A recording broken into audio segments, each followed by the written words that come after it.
PDF file কিভাবে বানাবো? বন্ধুরা আজকের ভিডিওতে বলবো কি আপনার মোবাইল দিয়ে পিডিএফ ফাইল কিভাবে বানাবেন। আর পিডিএফ ফাইল বানালে কি হয়, আপনার অরিজিনাল কোয়ালিটির ফটোই থেকে যায়, যে কোনো ফটো দিয়ে আপনি পিডিএফ ফাইল বানাতে পারবেন। আর এখানে পিডিএফ ফাইল বানিয়ে কিভাবে আপনি হোয়াটসঅ্যাপে সেন্ডও করবেন জানতে পারবেন। তো চলুন ভিডিওটি শুরু করি, এবং ভিডিওতে নতুন হয়ে থাকলে চ্যানেলটিকে সাবস্ক্রাইব করে রাখুন।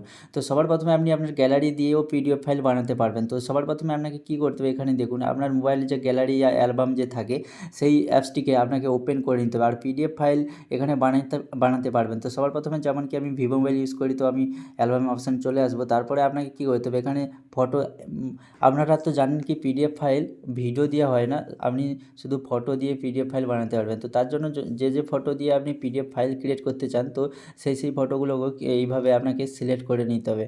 এইভাবে আমি কিছু ফটো আপনাকে সিলেক্ট করে দেখিয়ে দিই। তো এরকম কিছু কিছু ফটো আপনাকে সিলেক্ট করে পিডিএফ ফাইল আপনি বানাতে পারবেন। তো সিলেক্ট করার পর আপনি কী করবেন, এখানে ওপরে ওপরে আপনি থ্রি ডট পেয়ে যাবেন, নাই তো এখানে নিচে আপনি থ্রি ডট পেয়ে যাবেন, মোর অপশান। তো এইখানে আপনাকে ক্লিক করতে হবে। ক্লিক করার সঙ্গে সঙ্গে আপনি এখানে অনেকগুলো অপশান পাবেন, কিন্তু আপনাকে ক্লিক করতে হবে জেনারেট পিডিএফ পিপিটি বলে একটি অপশান পেয়ে যাবেন, ওইখানে আপনাকে ক্লিক করতে হবে। ক্লিক করার সঙ্গে সঙ্গে দেখতে পাবেন কি এইভাবে দুটি অপশান ওপরে পেয়ে যাবেন, একটি সেভ আর একটি শেয়ার। তো আপনি সেভ করে নেবেন যাতে আপনার ফাইলে এই পিডিএফ ফাইলটি আপনার গ্যালারিতে, মানে আপনার মোবাইল ম্যানেজার, ফাইল ম্যানেজারে এটা সেভ হয়ে যায়। তারপরে এইরকমভাবেই সেভ হয়ে যাবে। তারপরে আপনি এখানে ক্লিক করে ভিউ পে ক্লিক করে আপনি দেখতেও পারবেন।